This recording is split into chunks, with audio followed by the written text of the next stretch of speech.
Hello and welcome back to Raven Acres. And today we have the solar node to beat all the solar LoRa nodes out there. No, I mean maybe, but we've built several different solar nodes here, trying to kind of find one that's truly off grid for us.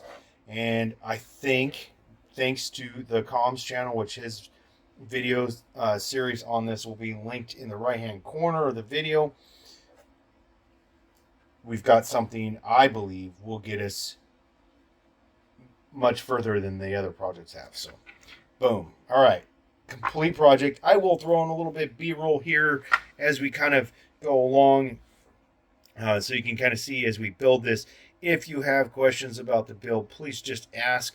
I will provide a parts list for the majority of the larger parts and pieces I used down below. Yes, some of them are affiliate links. Please don't be offended by that, but Rockland is a great company and I appreciate them. So, and they appreciate me promoting their products. So, hey, or the fact that they sell these products.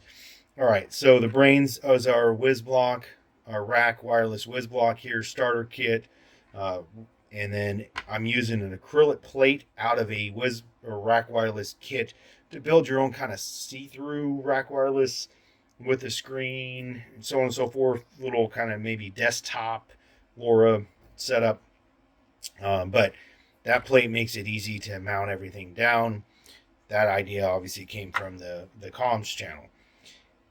One thing I would want to note here, right, is guess what? I got my ideas off of what he built there. You hear fairly regularly here on YouTube and other places, hey, this is the only way to do things, right? The way to do things, yes, there's a right way. You could wire these batteries backwards and that would be wrong. But how you build something really is what are you using it for and what do you need it to give you, right? That's just like I've talked about bug out bags in the past here on the channel, and everyone always has their end all be all of what you need in a bug out bag. And there's some basics out there that are 100% true, but other than that, what is your situation? Where do you live? What do you need? It's the same thing applies to something like this. So build what you need, not what someone else tells you need. Build what you need. So what do I need and why did I build it the way I did? To answer those questions, I want something that is, this is annoying me, so something that is 100% off grid. The only time I hope that I have to crack this thing open is maybe to occasionally just inspect and make sure that there's no leaks or anything like that, and to update the firmware, the Meshtastic firmware on the WizBlock. That should be simple. Take it down occasionally, every 3 months, bring it in, make sure it's nice and dry inside, and go ahead and update the firmware. Pretty simple, right? How do I achieve that? Well, the one that the comms channel built only had a single battery holder. I purchased these dual battery holders, so now I have, in essence, 8,800 milliamp hours of battery capacity. These are Samsung 18650s. They were harvested out of a Dell laptop battery pack. Was in, maybe not brand new, but it was in really good shape. So fairly new, I guess. So I have no way to actually test where they're at in their lifespan, but they hold the charge. They take a full charge, so I'm happy with that.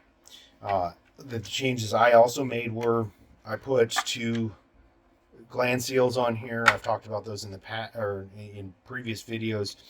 One will be for the coaxial cable to route through to connect the antenna, the LoRa antenna to, and then the smaller of the 2, which this is a PG9, this is PG7 or 6. Let me look at that. 7. So I was right the first time, to route the power for the solar inputs to the WES block. So that's pretty much it, other than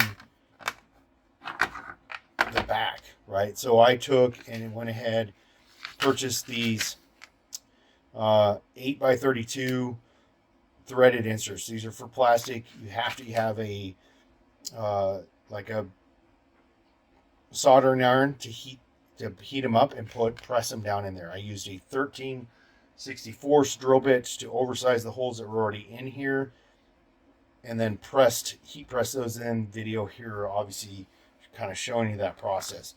So I can make some sort of brackets that will allow me to mount this enclosure somewhere off of a pole or off the side of a building. I haven't decided yet, but that will be the second video with me getting this set up and ready to be in router mode, I believe, is what I'm going to go with. So, and then testing will continue. So, all right, to wrap up, excuse me. If you like what we're doing here, or you've watched this long, it shows that you have a pretty good interest in what we're doing here at Ravenwood Acres. Please subscribe to the channel, check out our website, theravenwoodacres.com. Follow us via our other social media links, which are linked below. You can, of course, check out the Rockland Technologies affiliate links below for most of the parts. Some are Amazon parts. And have a great day, and stay tuned for more.